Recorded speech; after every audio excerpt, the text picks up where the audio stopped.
Welcome to Your Voice with Dr. Susan, a safe place to let your voice be heard, where personal stories are shared that break myths and assumptions. You will hear conversations that can motivate you in your own life to accomplish your dreams. On today's show, I will be speaking with Clive Stevens. Clive is a musician, world traveler, poet, and a published author. You will be learning about Clive's musical journey and what inspired his creativity.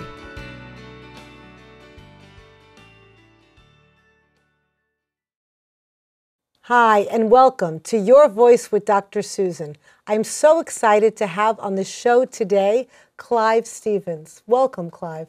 Thank you very much. Thank you so much for coming. And just to say a little bit about you, Clive is a musician, an author, a world traveler, and a spiritual leader. I am so excited to have you on the show today and really talk about all of these different aspects of your life. So thank you for being here. Oh, my pleasure. Okay. So, Clive, can you just tell us a little bit about how you started out? I believe that you're from London. No, I'm from Bristol. Oh, from Bristol. Okay. Yeah. Bristol is a port city 120 miles west of London, very near Wales. But that was where I was born and bred until I came to the United States. I came on the Queen Mary. And how old were you then? 19. 19. Yes. Tell me a little bit about your musical influences. I fell in love with rhythm and blues and then rock and roll. And then I was into that for a while, but I moved very quickly into modern jazz. My first instrument was the drum. My father bought me a snare drum and a cymbal, but very quickly I realized I wasn't going to be a drummer, So a friend of mine at the local youth club, his name is Dave Littlejohn, he had a saxophone for sale. I bought it, I took up the saxophone when I was like 12, 13. I'm the same generation as the Beatles, the Rolling Stones, so, they were heavily influenced, obviously, by, the Stones were influenced by the blues, John Lee Hooker and these kind of artists, but they all loved Chuck Berry. I loved Buddy Holly and the Crickets. I also loved Eddie Cochran, who died in a car crash in Bristol, actually, right outside of Bristol. And in fact, I recorded one of his songs called Summertime Blues. And then there's Fats Domino. I love Fats Domino, because they had these rock and roll films, and I went to the theater and I saw Fats Domino there from New Orleans playing his piano. And he had like 8 tenor saxophones all lined up in sharkskin suits, all moving to the beat. And I said, oh God, I want to be one of those. And was that here in the States or was that back in? It was in England. And you said your dad bought you your first drum set. Yes. Was he a musician? No. No. No. Mom or anybody into music? No. There was an orchestral leader in the family in Bristol, but I never met him. He came before me. My cousin Barbara, on my dad's side, her husband was a orchestra leader. He played the violin, and he played in London at the Edmundo Ross Club. Edmundo Ross was a very famous Latin American band leader in London at that time, and he was the other band. In fact, I went to London and they took me to the club, and they told me to behave because Princess Margaret was in the club. So, she was a real swinger, Princess Margaret. She was the swinger in the royal family. Really? Yes. Okay. She was, that's probably for another show. That's another show. Yeah, that's another show, right? So tell me about, now I think that you produced several albums, you have several recordings, and your music has developed over your lifetime in terms of what you play and what you're passionate about. Well, can you talk a little bit about that? Yes. I was living in San Francisco in the Summer of Love.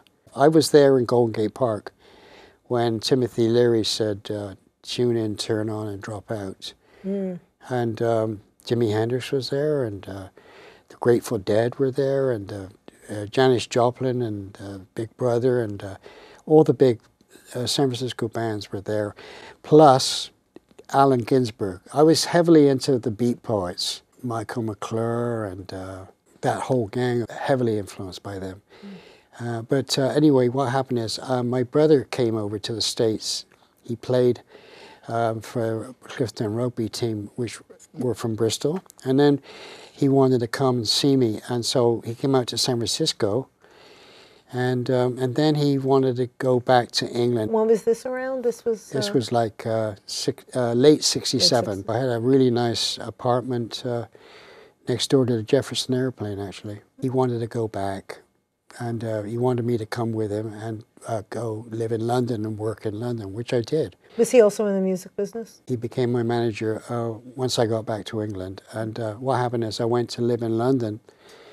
And, you know, I was doing studio work with several famous pop bands like Manfred Mann and Alan Price for the Animals and some Jamaican artists. But I formed my own band in '69. I got a recording contract and we went in the studio, we made a record, and the record label was CBS. They decided not to release it because they didn't know how to promote it. It's too avant-garde. So I got really upset. I broke the band up and I came to New York, recorded an album with some of my tracks. My brother was working as my manager then. I got signed by a company called Cam USA. It was a very famous pop producer, Jimmy Einer, and an Italian publisher from Rome.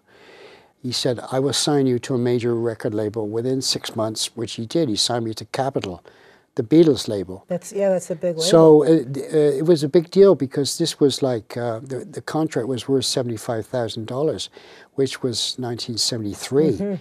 And for instrumental music, that was huge, you know. And how'd the album do?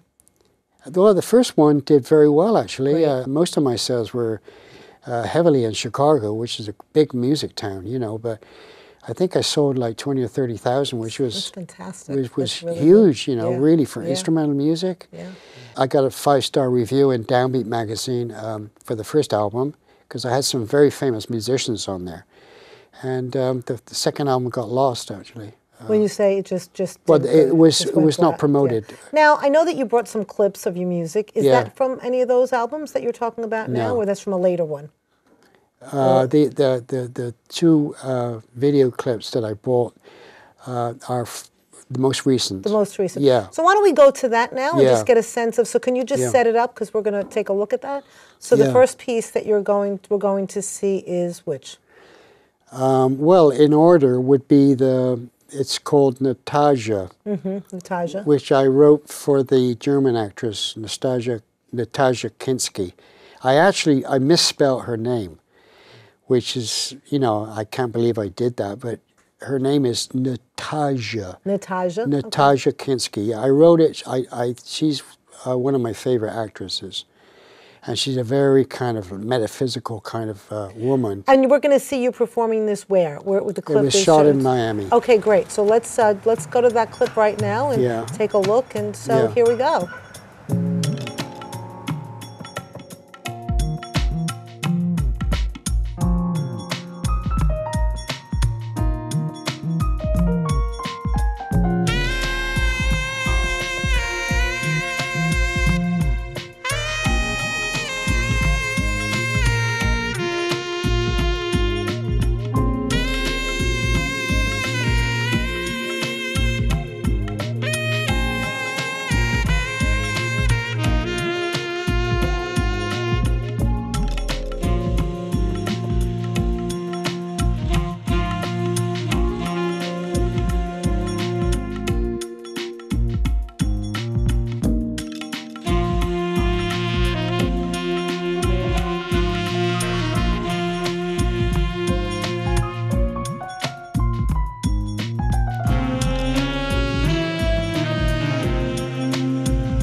Clive, that was fantastic. That was really good. A friend of mine, she came and she did an exotic dance, you know, with me playing the saxophone. You know, so there was a storyline there. Yeah, definitely. Right. Yeah. Now, I want to go back to something in terms of your beginnings. Yeah. What brought you to the States? What made you come here? When you said when you were 19 you came over. Well, you know, I was always fascinated by American culture. I mean, I was into like Marlon Brando and James Dean. I loved James Dean.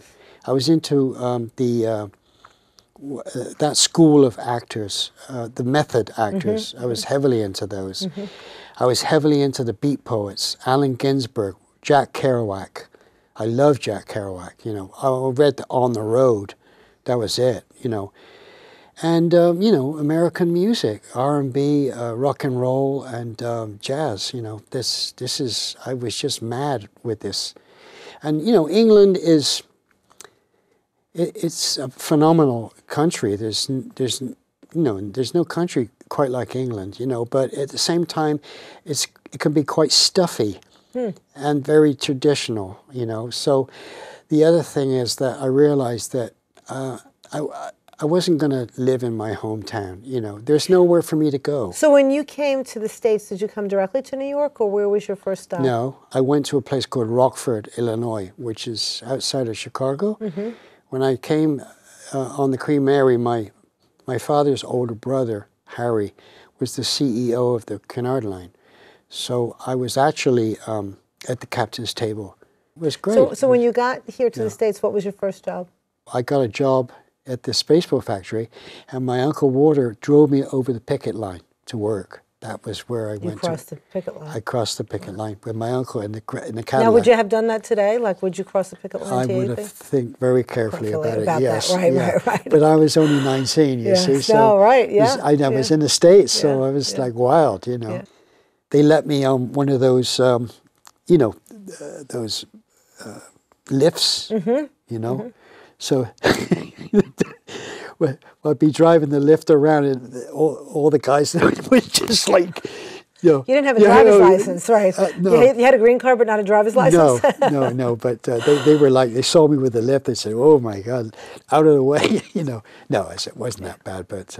You also, we heard a lot about your history with being a musician. Yeah. And then you also became an author, and you've published a few books. How did you discover or really find an interest in writing and then go on to publish some books? Maybe you can talk about that. I've been writing poetry for many years. I've written a lot of lyrics. So I decided after my mother passed away, which was 2009, when I came back, you know, just to honor her, I decided I would go ahead and publish my first book, which was it's called Stardust Transmissions, Poems and Lyrics for the 21st Century. I translated some of the poems and lyrics into different languages. I have one in Swahili, Sicilian, German, Italian, French, Hindi. And I also had the cyber art of a friend of mine from Los Angeles who unfortunately passed away, Gil Malay. He was an incredible musician and artist. Had his artwork in there as well. So it was an interesting book. And your mom really inspired that work for you? Yeah. And I know you talk about that a little bit in this book. My mom was a healer. Yeah, she had a clinic in Bristol. She did advanced body work, deep tissue massage, and essential oils. You know, she was fantastic. And I know that you're going to talk about this in terms of you have a very big spiritual practice. Yeah. And was that inspired by her as well? Yeah. Can you tell us a little bit about that in terms of the spiritual side of Clive and your beliefs? Well, you know, the thing is that, you know, a lot of people, they go through life doing the same thing. You know, like they may be gifted or talented, but they don't seem to gain any wisdom or have any kind of vision. But, you know, in light of how things have developed on this planet, I realized that it's better to use whatever gifts I have as a writer, as a musician, to try to advance the human race, the level of consciousness of the human being and the planet. Yeah. For the people that do know you, Yeah. is there something that people would be surprised to know about you? Well, I'm speaking my mind more and more because, you know, as I mature, this is where the activism, you know, I'm kind of a shy Englishman. Shy? Well, supposedly, you know. Inside? You still feel like a shy Englishman? Yes. Yeah. Yeah. I mean, in other words, I hope, you know, English people are taught not to let their emotions, you know, that was the way the English were brought up, you know, certain things you don't talk about, you know, have to hold things inside. That's why I always love, you know, the Latin and the Afro races, because they're able to bring out their emotions, you know. They can laugh, you know, and just, which is very healthy. But when you hold emotion inside, it can go against you. It can make you ill. And do you do that through your music too, in terms of letting that out? Do you think that music has been a source of expression Absolutely. for you? Yeah. Absolutely. Yeah. Before we go, there's another clip that you have, and I want to make sure that we also see that. Yeah. So let's take a listen. Let's go to it.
Wow, Clive, that was really wonderful. Very interesting. That was a very interesting sound. Thank you so much. This has been really my pleasure. God bless. Thank you. Thank you so much. Thank you for watching Your Voice with Dr. Susan. You can contact us at yourvoice@drsusan.nyc. Thank you.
Welcome to Your Voice with Dr. Susan, a safe place to let your voice be heard, where personal stories are shared that break myths and assumptions.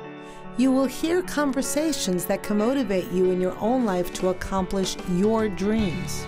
On today's show, we will be hearing from an entrepreneur and his successful journey in the restaurant industry.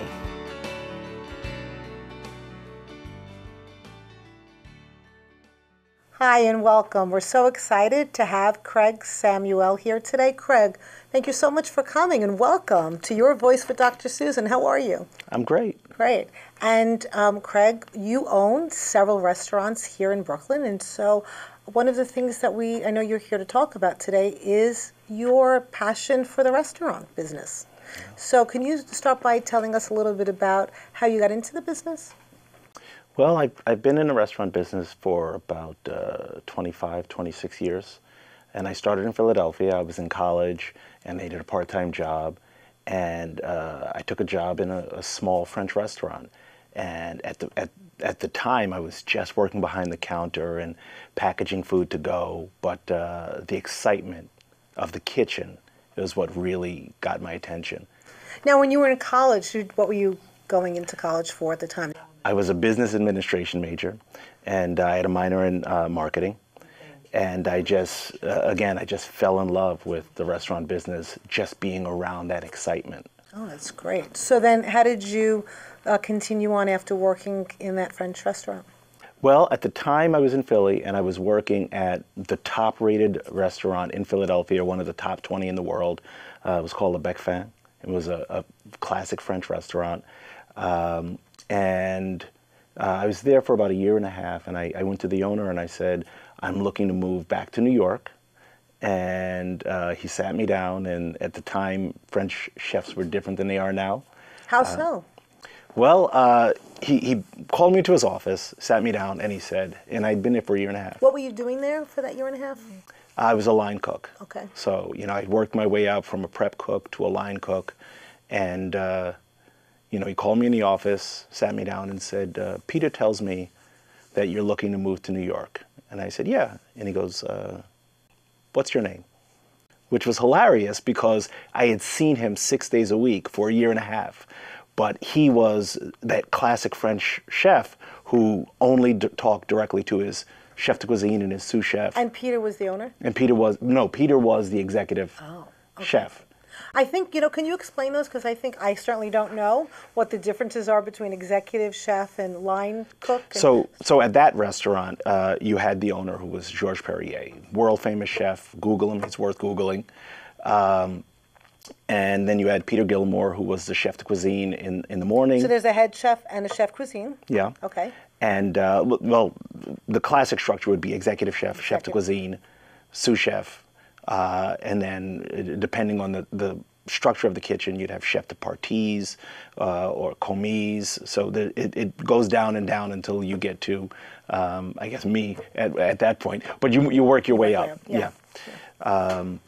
But anyway, he sat me down, told me that what he would do is call ahead and get me some interviews, which, again, was wonderful for a man who didn't even know my name. That's great. But I got off the train, got back to New York, went into 3 restaurants, was offered a position at every one because this man was so important. Oh, okay. So it was really, my jump-off point was working for the right guy at that time. He was so well known that anybody would have taken. And even though he didn't know your name, my hunch is that you probably did a really good job, because since he was so well known, and his name was on your recommendation, he probably knew of your good work. Well, you don't have a you don't have a long career at Le Bec Fin if you aren't doing your job. Okay. I mean, he's not one of those guys that suffers fools. I mean, if you don't belong there, you don't stay there. So then what job did you get in New York? You got 3 offers, and which one did you take and why? I took a restaurant that's on Midtown West. It's actually still there. It is the last of what was called in New York City the Le and La restaurants, and that would be all of the classic French restaurants, Le Reserve, Lutèce, Le Périgord. I'm running through these now. La Grenouille, Le Chantilly. There were a bunch of them, and there's only one left, and that's Le Périgord. So I took that position. At the time, the chef was Antoine Bouterin, and he was... And how many years ago are we talking now, approximately? I'm giving away my age. I know, you're not going to give away your age, but just approximately. That was in around. 1993. Wow. It was a long time ago. But I took a job there as a line cook, and I stayed there for, I think it was 4.5 or 5 years. And I worked my way up to junior sous chef. And then I left there to work at Picheline, which is on the Upper West Side. And I took a job there as the executive sous chef, which is a step below the chef de cuisine. Executive chef, chef de cuisine. And at that time, what was your goal? Was your goal always to just continue and become the head chef? Was it, at that point, did you have in mind wanting to own your own restaurant and to open up your own place? I would say that the goal changed probably every year. I mean, sometimes every month. I would say at the beginning, I wanted to own a restaurant. And then, well, actually, I wanted to be an executive chef. You want to work your way up to be the head of the kitchen. And then at some point, you want to own the restaurant. And then at some point, you want to own more than one restaurant. And then you want to have an empire. And then you want to be the President of the United States. There's a joke there. We won't go there right now. I make a great taco bowl. Okay. So it sounds like every time you accomplished the next level, you kind of upped your game, right? You upped your goal. So did you ever feel satisfied in any one of those roles? Were you able to appreciate kind of the accomplishment of getting to that next level? I'd say yes, if I can. I mean, I appreciated what I achieved. I appreciated the work that went into it. I was always looking for the next thing. So, you know, I don't want to call myself a perfectionist, although I think that I am. But a perfectionist is never satisfied. So you asked if I was satisfied, and I was always saying, well, I didn't get to where I want to be just yet. So, because I think what you're alluding to is really something that I've noticed, and one of the purposes really of this show is, especially here in America, we're always trying to be the best, and people don't feel like they are, quote, successful until they maybe become the president, or they keep upping it. And even then sometimes. And even sometimes, right, they may not feel successful. But so I'm just wondering, how would you define success for yourself in the restaurant business? Because you now, we're going to kind of skip ahead, you actually own 4 restaurants, correct, in Brooklyn, which is a huge accomplishment. I mean, we have viewers that are just starting out probably, or are, you know, making it their way just to not even a top chef or executive chef yet. And they're looking at you thinking, you own 4 restaurants, which is a huge accomplishment. So do you feel successful? Do I feel successful? I appreciate what I've accomplished. So you appreciate your what you were able to do. I appreciate what I was able to do. But there's so much more that I want to do. And I would say, you know, much like the journey to where I am now, even as I do the thing, I know that the thing is not done. I mean, you know, my challenge today is to be better than I was yesterday. My challenge tomorrow will be better than I was today. But I think what you're saying, though, is so important is that you're actually appreciating the efforts and your accomplishments and still wanting to do more. So it sounds like you really have that good balance, that it's not just on the next accomplishment, that you can sit back and say, okay, I can appreciate where I am and really take that in, which a lot of people can't do. So I'm glad to hear that you do that, even if you do it a little bit, because sometimes people will just, you know, go right into the next desire, doing, you know, maybe wanting to be that next greater thing. But you're really saying that you could appreciate where you are right now. Did I say that? You did. Well, I heard that. Okay. It's okay. So maybe you didn't know you're doing that, but yeah. That's what I'm doing. Okay, that's what you're doing. So how did you, I just want to go back a little bit, how did you then decide to open up your restaurant, your first one? I opened my first restaurant in 2006, and I had been working in the industry since '89. And you were working at French restaurants, correct? I was in French restaurants until '99, and then I went to work at the Cub Room in Soho. It was a new American restaurant, but the influences of the food were all French because the owner, who's still a good friend of mine, had worked at Lutèce, and he had worked at La Côte Basque, which I left out of the laws earlier, for 18 years combined, 4 French chefs who were chef owners. And unfortunately, I have not eaten in any of those restaurants, but I'm getting hungry. I've eaten in all of their kitchens. Okay. But because his entire career was based on working in French kitchens with French technique and, a French mind state, his restaurants, even though one was a New American restaurant and one was a steakhouse, were still run in that very classic French brigade style. And I fell in love with that and worked my way through it. So once I was, the executive chef of his restaurants, I started at the Cub Room, and I was a chef there. What kind of food is that? It was New American, but for all intents and purposes, it was French on the plate. So could you just tell us a little bit about each of your restaurants really quickly? Because you have 4, so what, they're not French restaurants? They are most certainly not French restaurants. So my first restaurant I opened in 2006 is called The Smoke Joint, and it's a barbecue restaurant, very traditional American barbecue restaurant. Excellent, excellent.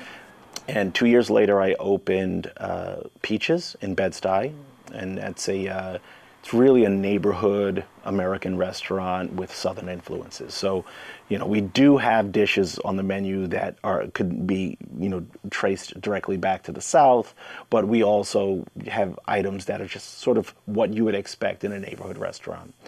Then 2 years after that, we opened Peaches Hot House, which is a very classic fried chicken shack. So what neighborhood is that in? That's also in Bed-Stuy. Okay. So it's about 6 blocks away from Right. Peaches, but it's known for its Nashville-style hot chicken. And Much different than French food. Very different. Yeah. Very different. And the most recent? The most recent is a restaurant that's called Peaches Shrimp and Crab. And we opened it as Marietta in 2012, I believe.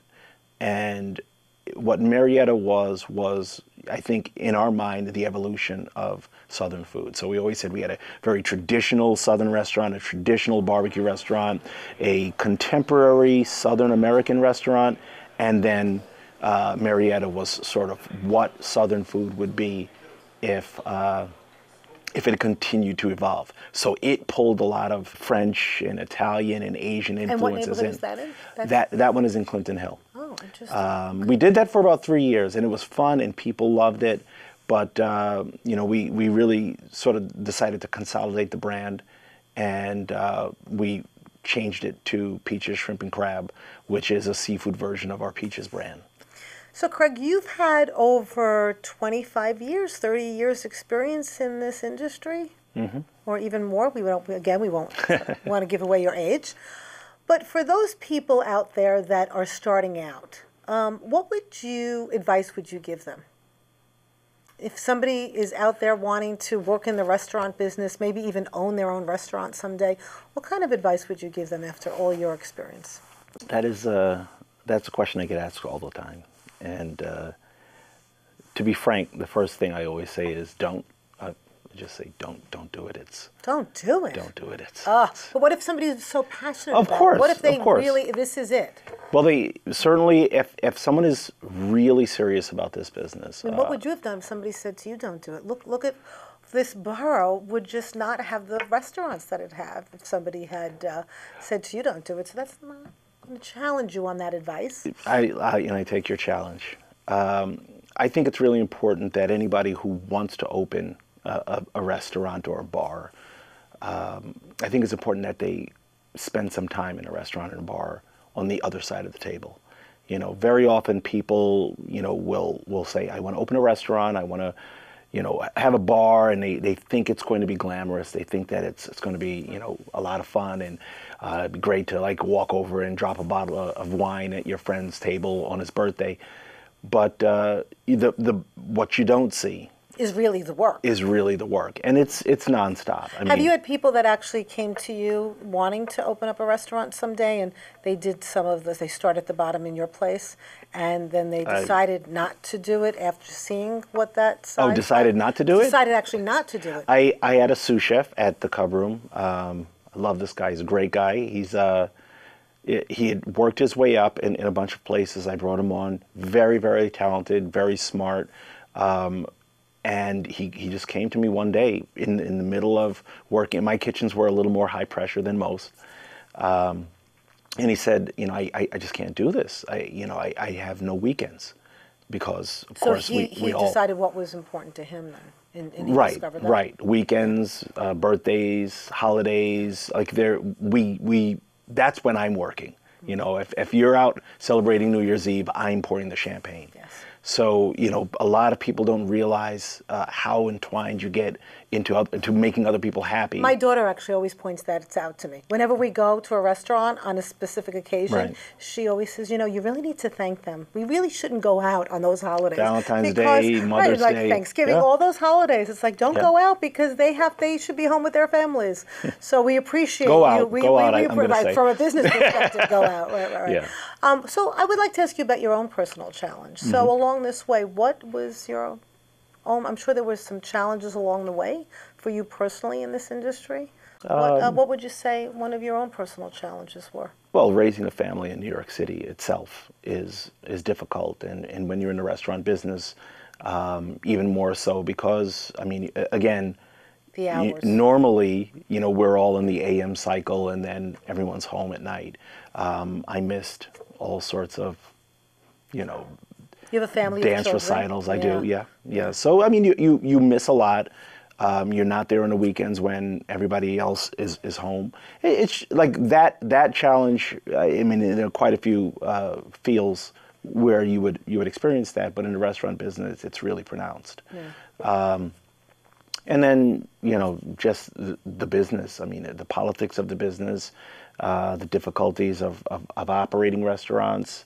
And, you know, you had actually asked me about the challenges of running a business, of running a restaurant. Right. Labor is by far the most difficult thing. Finding qualified people who are dedicated, who are focused. So what you're very successful. I know that you don't like that word, but again, you have 4 thriving restaurants in the borough of Brooklyn. That is really a big success. So what do you think your strengths have been? What do you think have led you really to being so successful with these restaurants? I would say dedication and focus. I mean, those are the two, I think, factors in my life that keep me going even when the going gets tough. And was there ever a time when you felt like you questioned it, or were you just this morning? Straight? This morning, you were yeah. so Later you on came tonight. here instead, right? Which we're happy about. But were there a serious time where you said, "I'm not sure that I can do this," or was it for you a straight? Did you ever have times where it wasn't so successful? Did you open up a restaurant that didn't get, or were you kind of on this straight path? You know, we've been lucky. We're definitely blessed. Every one of our restaurants was profitable for the entire time that it was open. And I shouldn't say for the entire time that it was open. A lot of restaurants, you know, first year and a half, 2 years, you're building up to business. But I've closed successful restaurants that someone else might call successful because it didn't quite work within, you know, the confines of my life or my lifestyle or even my business model. Which is interesting because then you really identified what your goals were, what you wanted both professionally as well as personally. Right. So it sounds like you were very conscious and aware of that and made decisions based on that. Right. Which is so important because you don't really hear a lot of people that do that. And I think that you're being aware of that could be a contributing factor to your success. I mean, you don't like the word? Yeah. Yeah. Yeah. I would definitely say that. And I'm also lucky to have a partner. We met at Picheline in '97, and we lost touch for about 2 years, but we ended up working together at 3 different places and then opening all of our restaurants together. So I'm So partnerships. Right. Partnerships. Right. And And a good one. A good partner. Right. That's great. So there's a lot of people that know you out and some people that don't know you, but they'll get to know you because they'll visit your restaurants after this, seeing you on this show. Is there anything that people would assume about you that's not true? I wouldn't say any specific thing about me personally, but again, about the business. Okay. This is not the business in which to get rich. Okay. Even with 4 restaurants, it's just not how the business works. So you can have a successful business, but it might not be financially as profitable as some other business, or as people would think. Absolutely. So you could be, well, that goes right into the definition of how we define success, right? What is success? Is it making all the money, or is it doing what you love and having a product and also balancing that with enough money to survive? Right. And I would say that, I define success as achieving what I set out to achieve. Which is great. And that's, it's really that simple. And I'll give you an example. In the restaurants, occasionally there'll be a customer who sends something back. I don't like this chicken, or, the meatloaf is overcooked. And I've always instructed my chefs, and chefs are very, serious about getting their thing just right. But I always instruct them that when that plate comes back, you look at the plate and see if it is what we intended. And if it is what we intended, all you can do is ask the customer if they'd like something else, or how to resolve the problem. It's not about who's right or who's wrong. It's about, did you achieve what you intended to do? And that's kind of... That's a great question. Well, this has been so great. Thank you so much, Craig, for being on the show today. It's been a real pleasure to meet you, and it really sounds like you've been able to balance what you've wanted and became really successful while continuing to really make new goals for yourself. Yeah. And that's a really good lesson in terms of the balance, acknowledging the success, and then continuing to create new goals. So thank you so much. This has been a real pleasure. Thank you. Thank you. And good luck. I'll need it. Yeah. Thank you for watching Your Voice with Dr. Susan. If you'd like to be on the show or have any questions, please contact us at yourvoice@drsusan.nyc. Thank you.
You had talked about that there's a resistance, in a sense, to the paradigm switch between looking at substance abuse either through the lens of criminality, I believe, or a medical issue for people. Yeah. And that there was the kind of the dichotomy between those two, and that either people had looked historically through one lens or the other, but that the shift to move away from that, you talked about, I believe, the need, if I'm getting that correctly, and kind of this resistance. So if you could start by talking about that. Yeah, absolutely. You know, so for so long in our history, we've thought of drug use as being something that was immoral, something that bespeaks a lack of willpower, or just failed social adjustment. And the response to that has been one of medicalization, which says that no, this is a medical condition, the way you would treat a lot of diseases. It's not the person's fault. It's something that needs to be treated with medicine. And that has good reasons, in many cases true, but we should be very careful about the idea that in every case, people's problematic drug use is a medical issue. That doesn't make it a criminal issue either, that there's got to be a third way, is what I'm saying. That's the way a harm reduction approach would take it. That what we think and do about people's use of substances should be anything that maximizes their ability to take control of their lives and to be as productive and happy as possible. So for many people, that might be medical treatment. And by the way, by medical treatment, it could be for other conditions. A lot of people use drugs and substances for self-medication, severe depression, trauma, stress, and anxiety. Many things that if we had an adequate system to treat those conditions, we would find that their problematic drug use would subside as a natural consequence of addressing those issues. So we need not medicalize in every case this thing called addiction, when for many people, their drug use could be a symptom of something else, or something that doesn't really fall within a medical paradigm at all. Now, one of the things you also mentioned during your presentation was the media's role in terms of the way that they portray and frame all of the problems. And I was just wondering if you could give a specific message, what would you want to see from the media? I love the idea that I could give a message to the media and that they would, A, that it would reach them, and B, that they would all heed it. I don't think that's the case. I think it's an industry, right? And I know it's one in which you work as well, so I don't want to paint a broad brush as that it's a terrible industry, but it's still an industry. What I would advise is its consumers to be very aware of the hype that journalists have to put into their stories. I mean, there's a reason why they say if it bleeds, it leads, right? So there's a certain way in which, unfortunately, a media story that is published is one that has to be sensationalist. And we have to be careful of that. And even with something like fentanyl, which is dangerous, which is troublesome, which does bother me, but I'm not convinced that our anxiety is going to ensure that we actually do the right thing about it, which would be a public health approach. You have cities, including this one, cities and states across the country, which are making moves to charge people with homicide if they sold, wittingly or not, a bag of fentanyl to someone who has a fatal overdose. That's not good public health at all. And it really reminds me of what we did with crack cocaine in the 80s and 90s. And now we're living to regret those decisions. So I hope we don't live to regret decisions we're making in the 21st century. Your mom's a social worker, and your dad was an author and he was an academic and a philosopher, theologian. Yeah. And so I was wondering, in terms of the work that you're doing, your life's work, and in terms of your career, you're a historian and you're committed to exploring substance abuse, and what influence did their work have on the development of your interest and passion? That's an interesting question. In a lot of ways, their influence has been more than I might have initially recognized. I've given it a lot more thought recently. From my father, who was a pastor in a church, Baptist church for 10 years, was a philosopher, and he was an ethical philosopher at that. So he always lived his life by a challenge to do good in the world. For my mother's a social worker, it was the same thing, but from a different perspective. Like, she worked in juvenile justice and juvenile corrections, like children who had in a lot of ways been thrown away. And she was a counselor, a psychological counselor in that institution. The first take-home point is that we now understand that addiction is a disease of learning and memory.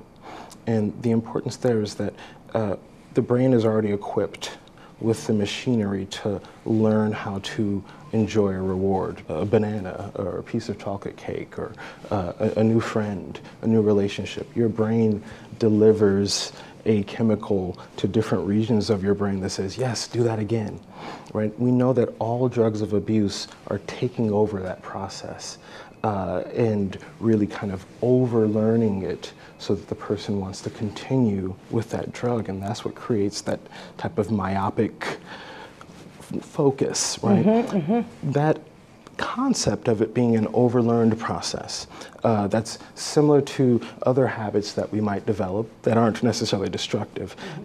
That concept, I think, is important for us to understand, A, that it is something that is developed over time, right? You're not born with it. If you never see cocaine or see alcohol, it's never going to happen, right? So it's an acquired illness.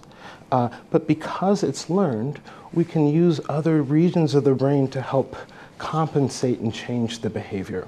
So yes, it's a disease, but the person who has that disease still has responsibility to learn different ways of adapting so that it's not causing the same consequences to them or their families. For people who have a genetic predisposition, do you think that there is a difference in terms of, for some people, actually, some people are wired differently, whether it be from genetic relatedness, for somebody who had a substance abuse problem versus somebody who did not have an addiction? Can you speak a little bit to that? And that's a lot of what my talk will focus on, is giving people kind of a biological handle on what does it mean to have a genetic predisposition to something like addiction, and to think of that as it's not much different than having a genetic predisposition to being good at tennis, or a genetic predisposition to being good at some other type of physical activity.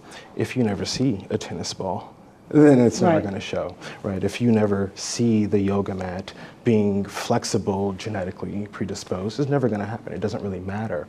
And the other part is being genetically predisposed to addiction could also mean that those same genes work in your favor for other things, right? It just means that when cocaine comes into the picture, whatever wiring you have didn't work for you in that context, right? So instead of thinking of the predisposition as this, the same way that we might think of a genetic predisposition to anemia or Huntington's disease, it's not quite the same. It's more similar to the way we might think of our physical attributes, right? This person's 7 feet tall. He's genetically predisposed to possibly having a career in the NBA. This person's 4 feet tall. Maybe she's genetically predisposed to being great at ballet, whatever. The idea is having the genes is not a curse.